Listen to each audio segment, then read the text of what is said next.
Welcome to the Imagineering Education Podcast. This is Thomas Riddle. Thanks for joining us for conversations held at the crossroads of education and design, with a healthy dose of inspiration from Disney's Imagineers. Each week, we feature pertinent commentary on relevant issues and informative interviews with leaders and practitioners from the fields of education, design, entertainment, and more. On this episode, we'll be exploring the benefits and challenges of learning in a virtual world with author and ed tech specialist Jesse Lubinsky. Jesse is currently the Chief Learning Officer for Ready Learner One. He is an education technologist, a teacher, and former school administrator who has worked as a technology consultant for Fortune 500 companies specializing in network engineering and software development. He is co-author of Reality Bites, Innovative Learning Using Augmented and Virtual Reality, and the eSports Education Playbook, Empowering Every Learner Through Inclusive Gaming. Besides this, Jesse is a COSIN certified education technology leader, an adjunct professor of education technology at Pace University, and I'd be remiss if I did not mention that he's also co-host of the Partial Credit Podcast and the Ready Learner One Lounge, a virtual reality show focused on innovations in teaching and learning. With all that said, Jesse, welcome to the show. It's an honor to have you, my friend. Man, I need to tighten that up a little bit because I feel like that this show is half over. We've lost all the listeners. No, I haven't man. listened to my resume. No. I am incredibly excited to be here. So thanks for having me, Tom. Yeah, I like to give credit where credit's due and let folks know that the people that we're speaking with here, especially you tonight, have a little bit of experience and knowledge about what you're going to be talking about. So, Jesse, we like to start with the show talking about stories. You know, we're big into storytelling, and we always ask people to tell their story. So I'm really interested. What's your story? How did you become an educator and get to where you are now? Totally storytelling is such a key aspect of what we do if you're doing it right. And before I dive into that, I did want to say, so we're recording this. It is World Teacher Day, National World Teacher Day. So big shout out to all the teachers out there. Many, that's probably most of the listeners right now are teachers, but that's right. The work you're doing, especially this year, I think more than one day is called for to honor and respect what you guys are going through this year. So, major shout out to everyone who's really going above and beyond and doing things that were never expected that they'd ever have to do this year. So happy Teacher Day. So I actually did not start out in education. I graduated from college with a degree in computer science. I was always a big tech geek.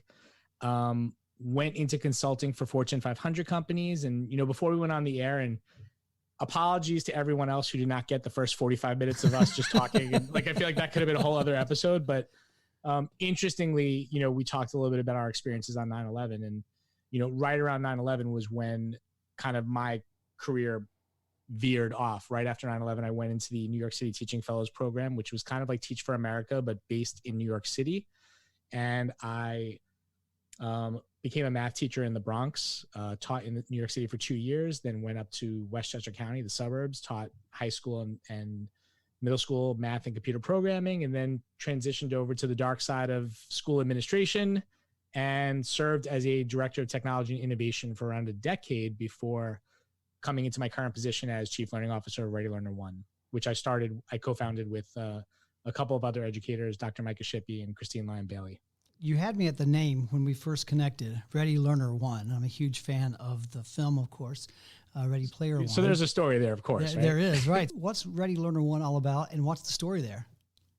Sure. So we're an innovative solutions provider. We do work in both the K-12 and the corporate spaces, but obviously our heart and our passion is in our work within K-12. And, it all kind of started, the name kind of ties into the origin of a little bit, in the sense that Micah had actually approached me about working on a book with him around AR and VR adoption in the K-12 space. And to be completely honest, Micah for years was really ingrained in what was going on in AR and VR. It wasn't really my forte at the time. However, I'm a huge tech geek. I'll pick up anything and use it. And obviously AR and VR was something that interested me. It just wasn't something that in my day-to-day responsibilities as a director of technology and innovation, I had the time to focus my efforts on. I was doing things like data privacy and all that good fun stuff. Yeah. But I started working on the project with him, and the original name of the project was Ready Learner One. So the book was going to be called Ready Learner One. And as we started to expand the vision and scope for what the company was going to be, I kind of sat back and said, we may want to use that name for the company, not the book. And so I actually brainstormed. I came up with Reality Bites, which wound up becoming the name of the book, which no problem there, man. It was 2 good names. I'm happy that one went with the book. Right. Really happy as a company that we're Ready Learner One. Although I will say people call us Ready Player One constantly. And it even happens internally where it's just a slip of a slip where we'll slip up and say Ready Player One, because obviously that's where it comes from. But I think the spirit behind the work we do is captured with that a little bit, because not everything should be laborious in terms of our approach to innovating in the classroom. Mm-hmm. And really what we want to help do is accelerate adoption of emergent technology. So we talk AR, VR, eSports, things like that.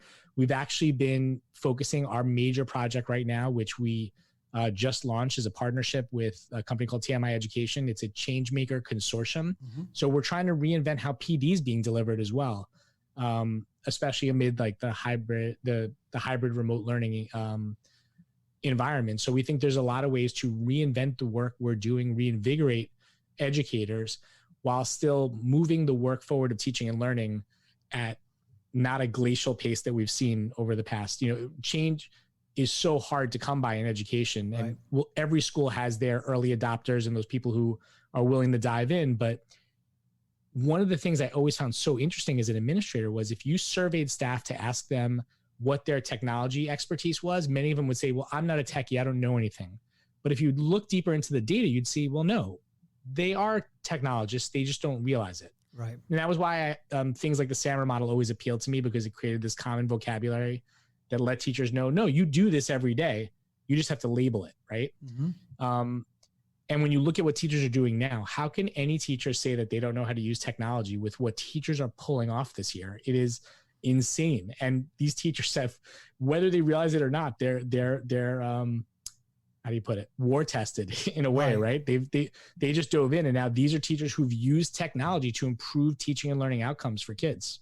Absolutely. So, Jesse, what are some of those emergent technologies that you're working with that you think are most beneficial right now where we are in this world of this age of learning and COVID? So it's funny, Reality Bites came out in January of this year, and we were doing like the whole book tour thing. So it launched at FETC. And then I did like a little travel thing where I was in New Jersey and then Austin and Reno. And I was kind of doing signings and demos and setting up these AR, VR labs for educators to really, get put on a headset, experience as a learner would experience, and take them through like a lesson planner activity, just like we had in the book.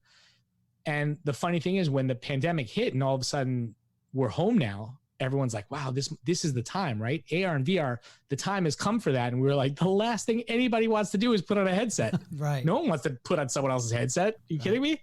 So just because now is not the time for that doesn't mean that this isn't the time to start exploring a technology like AR or VR in terms of what is capable, or what that technology is capable of. So if you start to take a look at web-based VR or web, AR, right, that's really powerful. So actually I have a copy of the book here, and I'm not going to hold up my phone, but if you were to hold up your camera to the QR code on the back cover, it'll actually launch an AR, web AR experience where if you held your phone over the cover, we would pop out of the cover and start talking to you about what the book is about.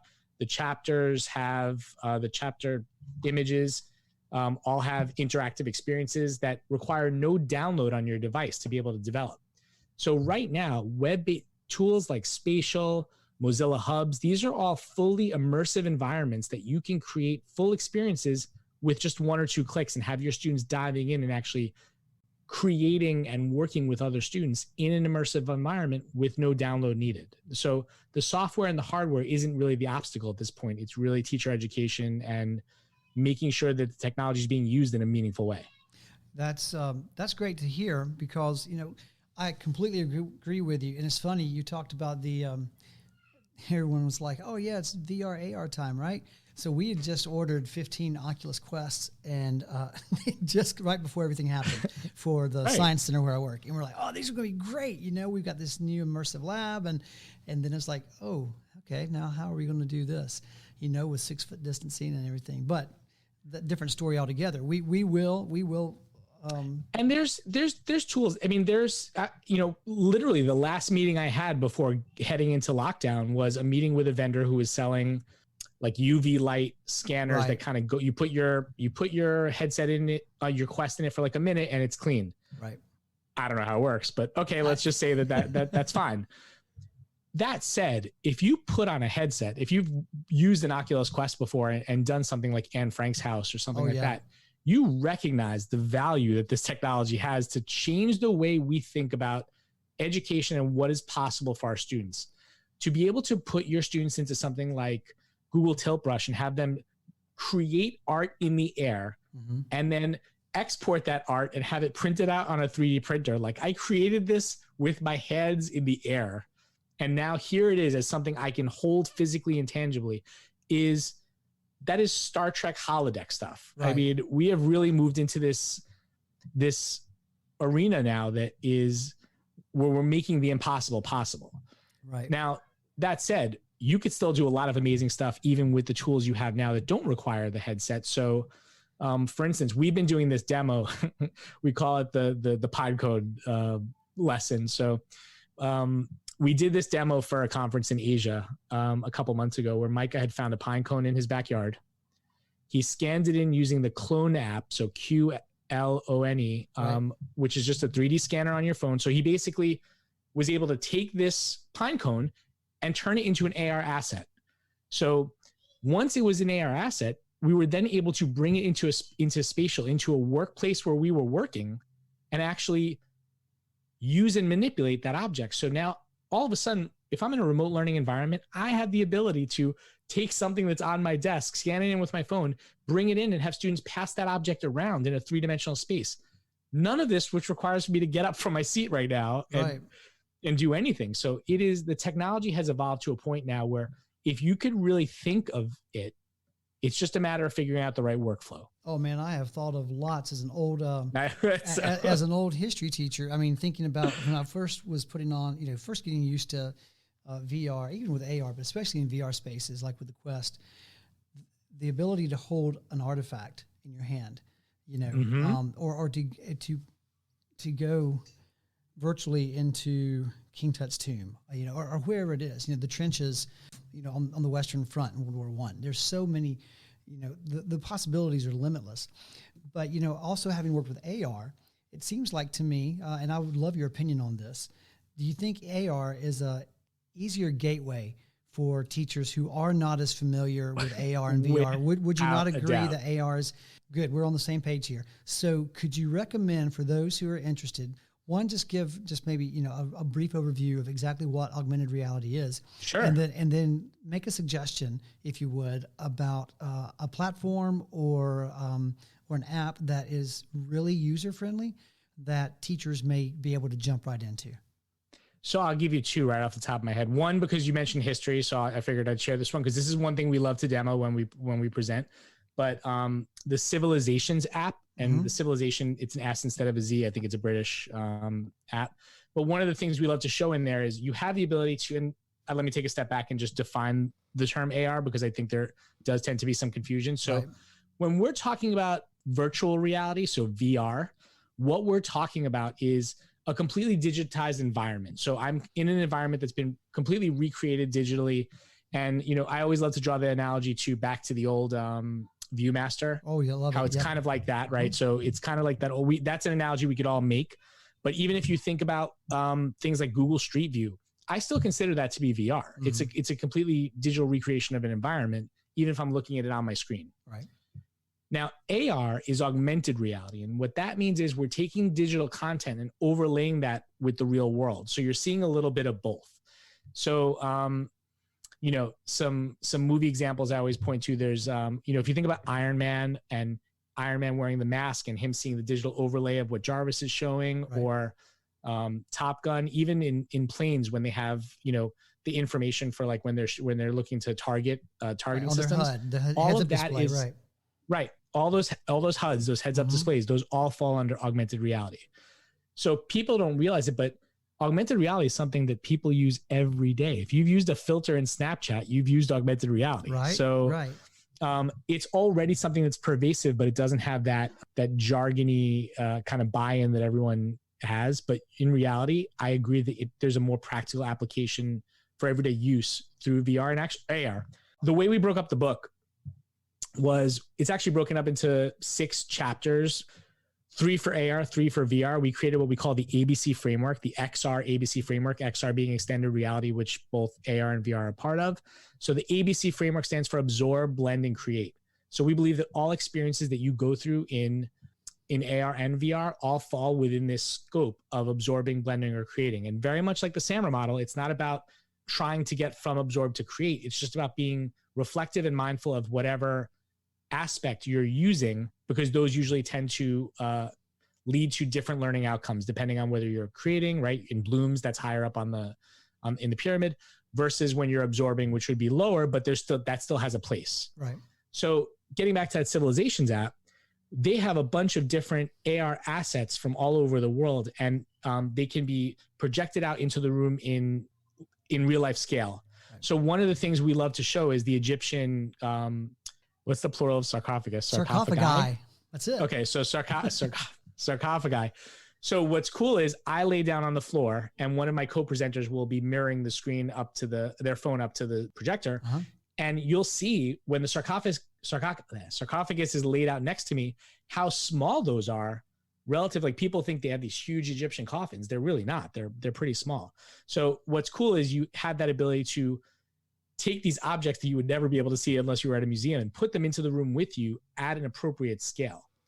The other app that I love, which I would recommend someone download right away as a great entry point to AR, is called JigSpace. JigSpace has a whole library of content where, and I'll give you an example. So I was in the airport with my son, and he was asking me how a jet engine works. And I was like, oh, hold on. I think I remember seeing a jig for this. So I open up JigSpace, I press it, and I project out a jet engine in front of us that we're looking at through my phone, and you could pick it apart and actually see how it works. Right. And you could do that with a ton of different objects. And what's great is if a bunch of other students are around with devices, you can create a session where everyone's joining it, but looking at it from their own angle. So it's not like everyone has to get behind you to look at your screen. You're controlling the experience while they're all looking through their own devices at the jig that you've shared out. So that jet engine, we could be circled up, and that jet engine could be in the center of us, and we're all seeing it from our perspective. And now you can decide, now I want to break it apart and start to show you the inside. Well, you're controlling that experience for everybody, kind of like you would do like a Pear Deck or something like that. You're controlling the experience, but everyone is looking at it through their own perspective and their own device. Gotcha. That's cool. Man, that's like, and it has everything. I mean, there's a ton of different things there, even like historical battles, where you can like look at it from an over like a top-down view. Right. They even have like a lightsaber if you wanted to see how a lightsaber is. Oh, no, he's talking Star Wars assembled. here. You could take a look at it. That'd be great. So let me ask you this: what about dissection tools, frog dissection, or anything like that? It's funny, if you look in the book, one of the chapters actually has an interactive AR pig dissection that you could tool around with in one of the chapter pages. But for those tools, we've actually for science experiments, we've actually been looking at a lot of VR tools. So I know there's like Mel Chemistry has their whole science kit, but our partner Zennial Digital, they created the VR. They used VR assets to create the AR experiences for our book. They have an entire suite of science activities, which are all done through using the headsets, but it's fully interactive. And of course, you can mirror what's happening in the headset onto a screen. So even if you have only a few headsets available, the whole class can still participate in what that's like to actually go through that activity. Right. We're talking about headsets and devices and things like this. And, I'm always aware, or try to be aware, of equity issues with schools. And even if you are in a Title I school, you typically have additional funding for technology. So what are some of the challenges that you're seeing in the ed tech space with overcoming disparities in equity with schools? There's some really cool devices out there, but then there's a lot of teachers or a lot of schools that say, well, hey, we can't afford that, or they may not think they can. There's grants and all that, I understand, but what are your thoughts on that, overcoming, inequities? So it's funny. I actually don't see that as the biggest challenge when we talk about AR and VR. I think the biggest challenge with AR and VR is getting educators to understand what the technology is capable of, because until we do that, adoption isn't even an issue. That's good. Yeah. Where equity ties in is actually, and this is a nice segue to start talking about esports, because the esports book was actually written in mind to address these equity challenges. What we found was that esports really leveled the playing field in a lot of different ways. So it addressed equity concerns, it addressed participation opportunities for students regardless of gender, race, socioeconomic background. So it was a real equalizer. And in fact, one thing people don't realize is a huge piece of esports and creating a team or a club. It's not about having all the gamers participate. Like when you look at scholarship opportunities and the things that happen, it's actually what we call the path. Like there is a career pathway being created through these esports opportunities. I had the opportunity to interview Dr. Chris Haskell. He's the head coach for Boise State. He was just named esports coach of the year at the collegiate level. And he was telling me during my interview with him that, one of the scholarships he had just given out was to a journalism student to write stories for the esports program. But you have streamers, broadcasters, managers, all these different roles that wind up giving you skills that you can then use in the real world. But then when you talk about how you get these programs started, even there, the equity challenge is somewhat reduced in that many kids, and again, we don't want to make assumptions about what kids have or don't have, but we know kids do have game systems, and many of these clubs have started out with kids bringing in their own systems to use in order to establish a proof of concept, to get the idea and get the ball rolling, to then receive either funding or go out and do fundraising within the community. So you're talking about gaming platforms and sports teams, and if someone's listening and they weren't real sure about AR and VR, they may have no clue about esports. So so let's talk about that for a minute. Can you go back and then give us a great explanation about what's going on? One, what is esports, and what's going on with esports nationwide, worldwide, really? I will just jump in and say though, the first two books I've had the pleasure of co-authoring, one is about like augmented virtual reality. The other one's about esports and video gaming. And it's like, wow, man, younger me would think older me is super cool, based on those topics. So for sure, esports is really just competitive gaming. And so competitive gaming's been around forever. I mean, dating all the way back to like Space Invaders, there's been competitions. I remember competing in one myself. But over the past few years, what a lot of people don't realize is esports globally has actually become like the second most watched sport in the world.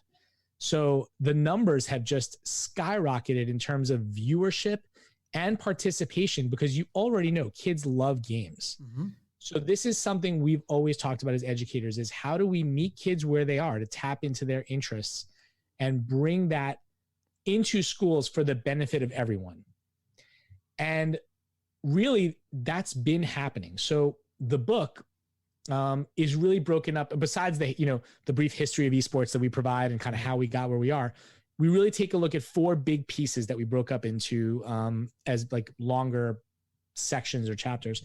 The first is the why of esports, right? So why is esports something that's important for schools to participate in? And really we break down the SEL benefits. So the social emotional learning benefits, because there are many benefits, some of which my co-author, Chris Aviles, has actually been working with a school psychologist on developing a whole framework around this.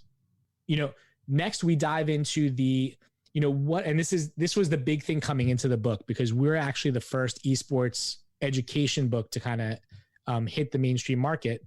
And one of the reasons that it's been this kind of touchy topic, which I'm sure you can guess, is the criticisms of video games, right? Video games are violent. It's too much screen time, all of these different things. And what we did was take each of these counterpoints and take each of these points and provide counterpoints and research to support what's actually happening. This doesn't mean you're going to necessarily convince everyone of one way or the other, but it's important to understand that there are two sides to this. And the research isn't quite as this isn't 1992 when we're slapping, parental warnings on everything and it's leading kids to do crazy things. Right. These aren't all first person shooters or anything like that. Or right. And in many cases, those are not the games people are playing. Right. That's what so people you may look at a think game of. like Rocket League, right? Rocket You look at a game League, like Rocket League is a racing game. It's one of the most popular esports games out there. But what's interesting about it is people think, okay, so you have a club or a team. That means that when they're meeting, all you're doing is playing games.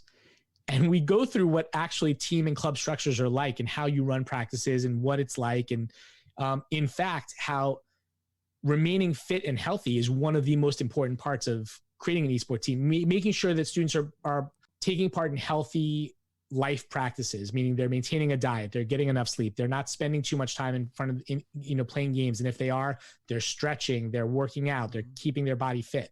So these are all things we talk about and cover. And in fact, this was like my happiest moment writing this book, but I had the opportunity to interview Amon Green, who was a running back for the Green Bay Packers, a 4-time Pro Bowler. I thanked him for the many fantasy championships he brought to me. But he is now an esports coach for Lakeland University in Wisconsin. And one of his big takeaways was, my kids train just as hard, and have to be just as dedicated as the football players I played with and that he coached after he left the NFL. Mm-hmm. So you're hearing a real athlete say these esports, the students who participate in esports programs are real athletes. They undergo the same types of training and practice regimens that other athletes do. But what's interesting is these esports opportunities are opened up to every student. Right. So not every student has the natural innate ability to go be on the football team or to go be on the baseball team or to run track. But every student has the ability to take part in an esports program. And even if they're not good at games, they can still do one of those other roles like we talked about, like broadcasting, streaming, managing. There's so many different opportunities. And unlike some of the more traditional sports where either you're going to be, the 0.1% of the 0.1% of the 0.1% that go on to be pros, right. Every student has this pathway toward turning this into something that can lead to a successful career. Now, are these teams, are they primarily dealing with playing the games themselves, or is there also components of where they're learning about coding or creating video games or anything like that? So one of our partners, NASEF, which is the North American Scholastic Esports Federation, they've actually released a full curriculum that's aligned with subjects showing how you could bring esports into the curriculum. But we're not saying you have to do that. We're saying the key thing is to be in it and figuring out a way to empower your students to take part in this. So I think the message we're trying to send with the book to someone who reads it is that if you're not starting an esports program of some type, you're missing the boat, and you're missing an opportunity to connect with your students and bring them into something that's going to make them feel tightly tied to the school community. So one of my favorite stories from the book is I was talking to a director of technology from California. They had started an esports program, and it was like I said, they had brought in systems to start with. Like kids were bringing in their systems from home. They started the program at an alternative education school. So these were students who were not attending school normally. These were kids who were barely hanging on to still being part of that school community. Right. And just as they had turned their program into a team and they were about to have their first competition, the parents of one of their students had called up and said, "Hey, are the parents allowed to come to the competition?" He was like, "Of course." Parent called back an hour later and was like, "Well, we have relatives that want to fly up from Sacramento. Can they come too?" And he realized this was a family that had been totally disconnected from the school community. No one in that family had ever felt like they were part of school, that school meant something to them. And not only did they have a situation now where the family wanted to come and support someone in their family who had made that connection, but this in turn had a positive impact in terms of now all of a sudden he's actually showing up to school and doing work because he wants to keep taking part in the program. And so sometimes we tend to think through the lens, even as school administrators, I think we're all guilty of this sometimes, is we don't think of the individual stories. We think of the mass group, it's the big group think, right? Right. And sometimes you do have to look a little bit further out to those outliers, to those students of how do I make a connection with every student. So I'm sorry, I'll just share one other story. This is not about the esports book, but this is just something that's more of a personal belief as an educator. When I was still a teacher, every year our principal would bring us into one of the faculty meetings, and we would walk in, and all over the walls, there would be index cards. So they had taken an index card and written the name of every student in the school and put them up on the walls. And he would say, I want you to spend the next 5 minutes walking through the room, looking at the walls. And if you feel a personal connection to a student, I want you to just pull that card down. And so we would go about this. It would take 5 to 10 minutes. And at the end, there would always be, out of a school of about 500, there would be 20 to 30 cards still up on the wall. And if you're thinking to yourself, I know who those 20 to 30 students would be, you're wrong. It's never the kids you would think it would be. It's always like, I remember one time I walked by and there was this girl who, nicest girl ever, quiet, but so nice, so conscientious, always did her work. You would just assume like every teacher loves her, right? And they did, but no one had a connection with her. And so now you start to, if you hold that mentality of how am I going to connect with every student in my building, that's where starting an esports program becomes a necessity for me, because I know there are kids as an administrator that I'm not reaching, and this becomes that gateway for me to do that. That's what it's all about, really, right, Jesse? It's beyond the classroom. You know, there's a lot of learning that happens way beyond the classroom, and making those connections are so valuable. And this is just another, it sounds like, because I've had no experience with esports at all. I've not been in a school where they had a team, but it sounds like this is just another outstanding way to get kids connected, to get kids plugged in who otherwise may be at risk for dropping out. So, yeah, and even once you get to that point of where you're convinced, yes, this is something I should that we need to do, the rest of the book, the second half, is really focused on okay, well then how do I do that? So, you know, as an administrator yourself, I'm sure you know that we have one chapter, which you could tell who on the team wrote it because it's the two of us that were administrators, but talking about how you engage all of your stakeholders in these conversations, like from facilities to parents to clerical staff. So everyone's going to be involved somehow. You want to make sure you're getting buy-in from everybody. And I think you'll know as a former administrator or as an administrator that too often there's groups we forget about that we then have to go back and do the apology tour about, like, oh, sorry, we totally I don't know why I didn't think of that. We were just in it. And so our whole thing is, you know, we've thought it now. So here is the roadmap for you. Here's everybody you need to talk to. And then finally, once you have that program up and running, what do you do with it? How do you run it? We lay it all out. So Chris and Steve, who are two of our co-authors, they've started numerous programs. They started Garden State Esports as an organization. I mean, they really know the ins and outs of once you have that program up and running, how do you actually do it? And what's interesting that we realized as we were writing this book during the pandemic is esports became the athletics of remote learning. All these sports had to stop because of COVID, except for esports. Esports was able to continue because you didn't have to be in person. And so now all of a sudden you have this team sport, and it's the tortoise and the hare, right? It's the tortoise that kept moving along while every other sport, the real sports, quote unquote, stopped. Right. So definitely something to consider. So if we're saying that you can get almost all the benefits you get from traditional sports through esports, and you could have it during a pandemic still, and it's giving you opening up avenues for every student to be a possible participant, it just strikes me as a no-brainer. So one benefit of traditional sports is the teamwork piece, working together as a team. So do you see many benefits in that realm? I mean, are we talking about, because when I think about video games, I'm thinking about usually me versus the world, you know, like Fortnite, right? And it's, I want to be the last one standing. So are there any teamwork components or team building components of esports that you could share with us? Most of the games that schools wind up picking up, and I would actually add, and this is a point that's made repeatedly throughout the book, is you need to make sure students are an active part of the process of determining what games you're going to participate in, because that's the quickest way to lose students and lose interest. Voice and choice is very important. Yeah. Right.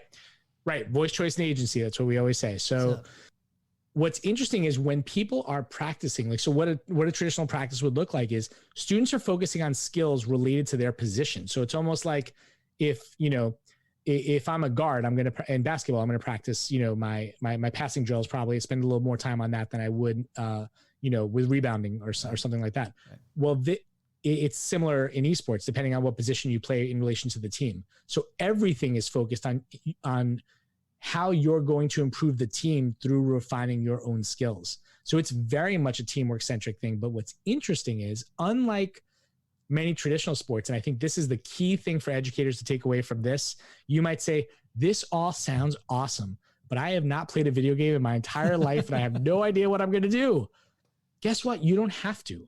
And this, it's funny, before we got started, I think one of your questions you had said to me as a possible question is, if you could wave a magic wand and change anything about education or learning as it presently exists, what would it be and why? And the truth is, besides the obvious things, the equity issues and things like that, if we would look a little deeper, we're still struggling with this sense of self as a teacher of what my role is supposed to be in the classroom or as an educator. Do I have to be the keeper of all the knowledge? Do I have to be the one who leads and guides, or can I take a step back and, as we talked about before we went on the air, in a more project-based learning environment, I don't have to. I'm really the person who's guiding them, right?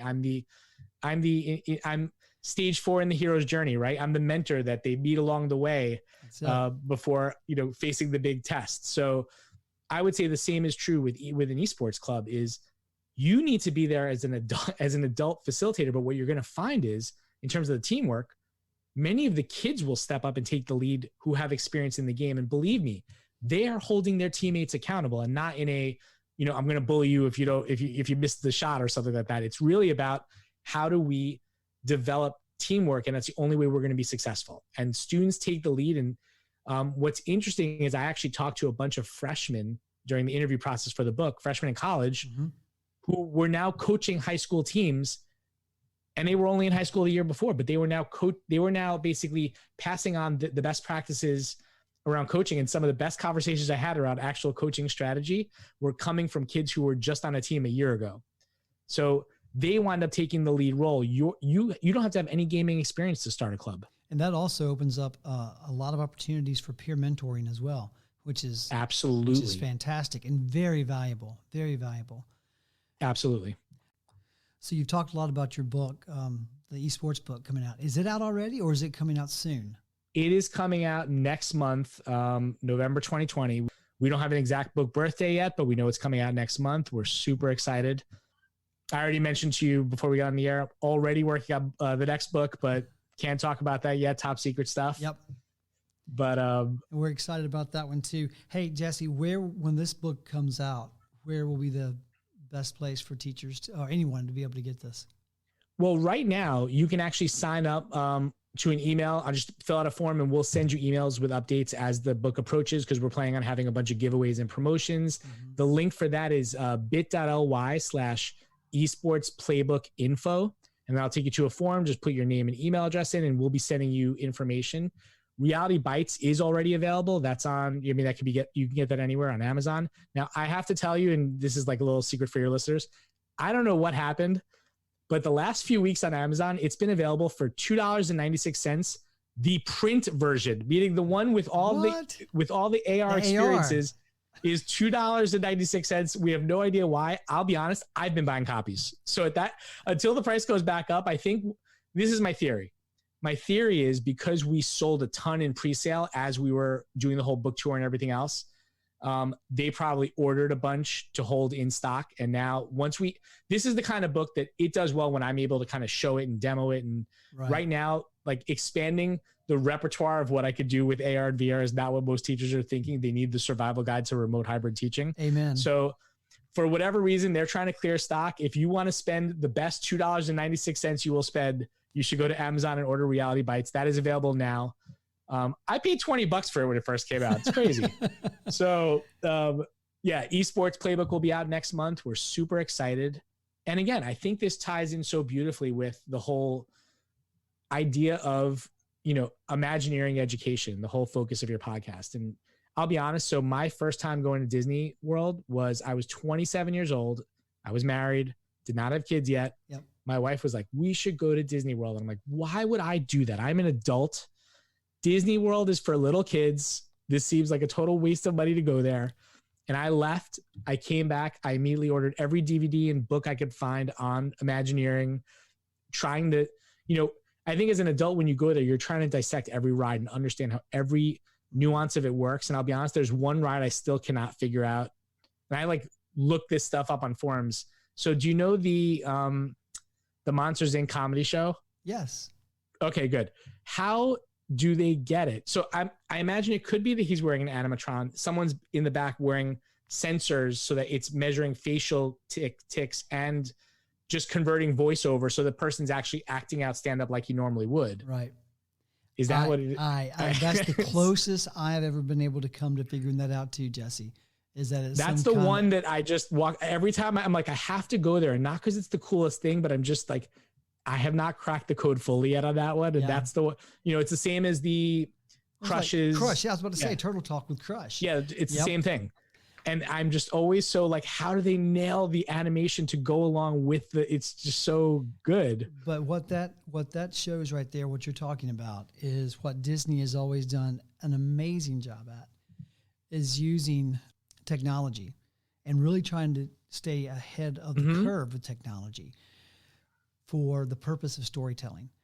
And what we're talking about today, especially with the AR, VR, these are more tools in a teacher's toolbox to create immersive experiences within the classroom. So, that's what you experience when you go to a Disney park. You are immersed in the story. And, our goal at Imagineering Education is for classrooms to become immersive experiences with whatever students are learning. So, Jesse, just pick your brain a second. Did you have an opportunity to go yet to Galaxy's Edge? I have not, Okay, so the last place I went. So the last place I went before we were in lockdown was I was at a conference in Orlando. Yeah. Went to Galaxy's Edge, and all the usual accolades I could give about, and I don't want to spoil anything for you, so I'm not going to say. I feel like the less I say, the better. But what I will say is then I came home. We've been home in the pandemic. I've obviously been using my Quest to try to escape the house a little bit. And they just announced a Galaxy's Edge. It'll actually be out in a couple months. The Galaxy's Edge, Tales from Galaxy's Edge. Right. So to be clear, Disney created this entire planet, which you could physically go to. It exists. And now that is being recreated for me to be able to navigate in virtual reality. It's an interesting kind of cycle, I guess, of creation, of imagination and content. You go back to all the founding Disney principles of making sure people don't see the actors and people don't creating these immersive worlds. And VR has taken that to the next level of now I don't have to travel to Florida or to California to enter these immersive worlds. I can do it from my office right now. Right. And you mentioned at the beginning, so Partial Credit is my normal podcast. The Ready Learner One Lounge is actually a variety show we host in VR. So we start the show, we have a guest, we do 30 minutes, and then once the cameras stop, we all start mingling, as if we're at a conference and we're walking around the floor and we're talking to each other. And then after a half hour, I take off my headset and I'm like, that's so weird. I'm in my office, but I was just in our space talking to all my friends that I normally see on the road. And, you think about this. And one last thing I'll say about the VR piece is you and I were talking about this right before we got on the air. Facebook is about to launch Horizon. Right. And if you're familiar with Ready Player One, which by the way, you did ask if I could be any character, who to be. I mean, I feel like Wade from Ready Player One, just the impact globally after, but that aside, I don't want to ruin that story for everyone, but, Facebook has essentially created the Oasis. So you're going to be able to go with your students into fully VR immersive environments and have your students create worlds, tangible worlds from nothing, from the air. And it's really cool to imagine what learning is going to be like as a result of these different technologies over the next 5 to 10 years. The pandemic's been horrible on so many levels, but it could just be the jumpstart that education needed to kind of break out of the rut that it's been in terms of, fostering innovation and not just sticking to the norms. We went a year without standardized tests. Look, no one died. Nothing happened. Well, the world still turns because of no standardized tests. Right. So okay, good. Kids are still learning. They didn't have a standardized test. Like, wow, maybe there's another way to do this. Maybe we have to think outside the box. Right. So it's giving people that nudge I think they need to really ask themselves, what do we want students to be doing in a classroom or in general? Right. Not all disruptions have to be negative. Right. And I think that what you said is completely accurate, that we've needed to stick with the theme, reimagineer education for quite a while. And to no one's fault other than it's time for innovation. Anybody that remains still becomes stagnant and atrophies and dies. And so we can really look at this as an opportunity to really reimagine what our classrooms, as you said, what learning can be like with such technology at our fingertips as we have access to. And I would encourage those who think that I'm not an ed tech person. Don't sell yourself short and take a chance. Change is scary, man. Change is scary, but you know what? You've already done so much. I mean, it's like I said, it's at the beginning of the show, it's World Teacher Day. And think about how much you've progressed as an educator in the past year through sheer will of force to make the changes you needed to make. And that's what this is all about, right? Pushing ourselves to be better, even if it's incremental. And I think we're all getting to a point now where we can look back and say, we've made a huge shift from where we were, and we could go even further. Absolutely. And I'll end with this then, because this is a great tweet from Hamish Brewer. I don't know if you follow Hamish. Oh my gosh. Right. And so Hamish. Only the coolest principal ever besides you. I mean. No, I'm not close to him. Not close to him. Thanks. But Hamish said this, posted this last week. And this is for all of you teachers out there that are listening. I think my teacher evaluations for the year are done. Goes something like this. You pivoted, adapted, you were flexible, and persevered. You were resilient. You showed grace. You worked your tail off, and you did it. Thank you. Thank you. What educators have accomplished is unbelievable. And I completely second that. And as I know you do, Jesse, and here on World Teachers Day, we can't give enough credit to those of you out there who are in the trenches, who are doing the work that no one can really appreciate unless they are mired in it with you. And we thank you from the bottom of our hearts for what you're doing. Absolutely. To impact lives in the most difficult of circumstances. So again, thanks for doing that. And Jesse, something we said before we went on air, we're both talkers and we could do this for another hour or so, but I kind of need to wrap this one up. But what I would love to do is have you come back. I would love to. And talk some more. I'd really like to learn some more about Ready Learner 1, and let's talk more about these immersive redesign of spaces, because that's what I really enjoy speaking about. And so if anyone wants to follow your work, what's the best way for them to do that? Sure. I'm on Twitter and Instagram at JLubinsky, JLUBINSKY. In terms of the eSports book, I mentioned it before, but it's bit.ly/eSports playbook info. You could sign up for more information there. Reality Bites is available on Amazon.com for, as of the other day, the low price of $2.96. I highly recommend that with any of your Prime purchases, maybe for Prime Day next week. You can follow our work at Ready Learner 1 at readylearner.one. So readylearner.one. And finally, Partial Credit, my podcast, partial.credit. Isn't that cool? I have a domain .one and .credit. .credit is the domain. Partial.credit. Crazy. That is crazy. So that is a podcast with two of my friends, Jeff Heil and Donnie Piercy. We are part of the Education Podcast Network.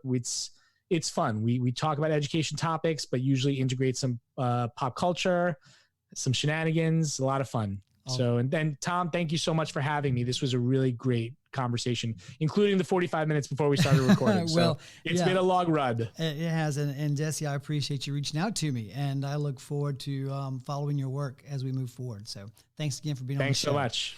And thanks for joining our show today, everyone. If you'd like to learn more about our work, including our workshops, webinars, speaking engagements, and more, visit our website at imagineeringedu.com. You can also follow us on Twitter and Instagram at Imagineering Ed and Facebook at Imagineering Education. We hope you'll also subscribe to this podcast on iTunes, Spotify, or Google Podcasts. And when you do, don't forget to rate us and leave us a great review. So until next time, remember that there's a great, big, beautiful tomorrow just a day away. Be blessed, everyone.